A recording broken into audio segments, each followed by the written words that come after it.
Welcome to Sunday Edition.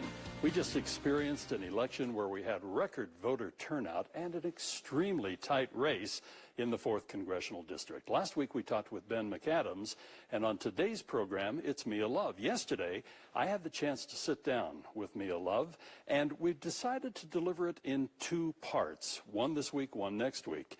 Today, we focus on the election that we just had, and next week, we're going to talk about Mia's future and the future of the Republican Party.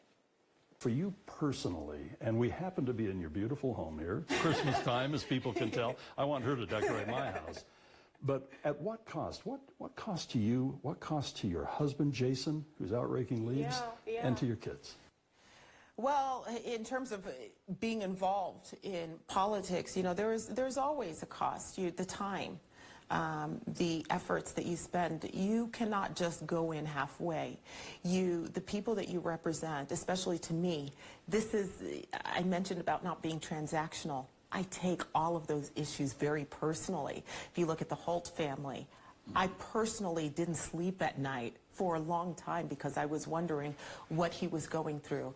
I put myself in the situation as if that were my son and what I would want from a representative. So it takes a lot, personally, emotionally, physically, and time away from your children. But I think that the other side of that is really doing something, using your talents and just your voice to try to make a better community and make a better country. Some things toughen us up and other things are corrosive, where it not only takes some skin, it hits you.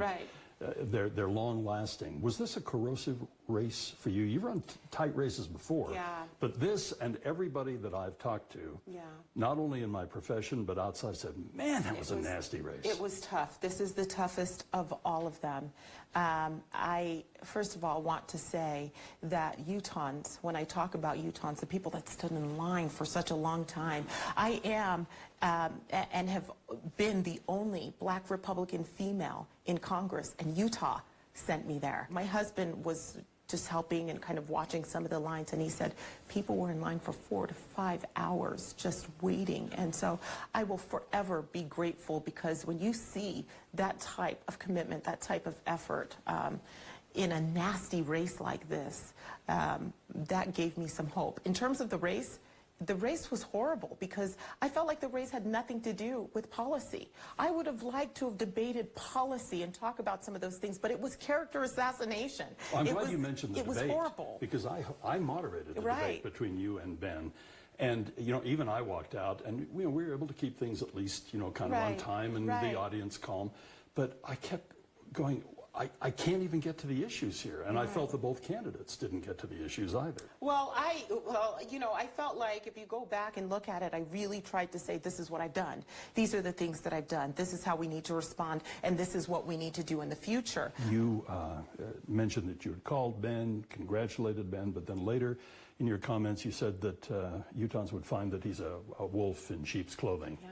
So what do you mean by that, Mia? Well, I think that, you know, there are several issues. For instance, if you look at the pro-life versus pro-choice issues, just be who you are. I mean, the legislative votes that he took as a senator are in complete contrast than what he was saying. And so you know, just let's talk about that. Give people a choice. Give people a choice whether you're going to do what you say you're going to do. The other thing that we looked at was the fact that he's saying, I'm not going to vote for Nancy Pelosi. I said, it's regardless of that, she's going to end up being speaker. And my guess is a lot of the newer members that have vowed that they're not going to vote for Nancy are going to be voting present, which would lower the number of votes she needs in order to be speaker. So even though you're not voting for her, you're lowering the threshold that she needs to become Speaker of the House.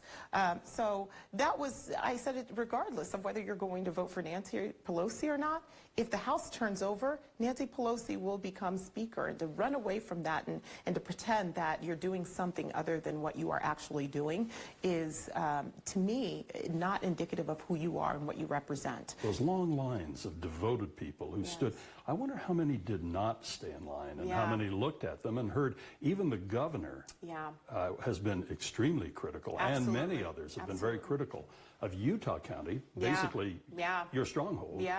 for handling it the way Oh they my did. gosh, I can't tell you. If you look at the turnout, Utah County was about 15% lower than every other county. So to me, that was there are a lot of people. I mean, I live here. I go to the gym here. You know, I do my grocery shopping here. You were mayor here. Mayor here. I can't tell you how many people said, I can't stand in line for 4 to 5 hours. I can't do this. A lot of people didn't get their mail-in ballots. When they called the clerk's office, they said, well, you're just going to have to go to the booths. Eagle Mountain, 47,000 people in Eagle Mountain, one booth. Yeah. One booth. That's, you know, it's absolutely inappropriate. And for the clerk to decide that that's the day that he was not going to be, I think was very, you know, that's something that we need to look at and say, this is not appropriate. Yeah.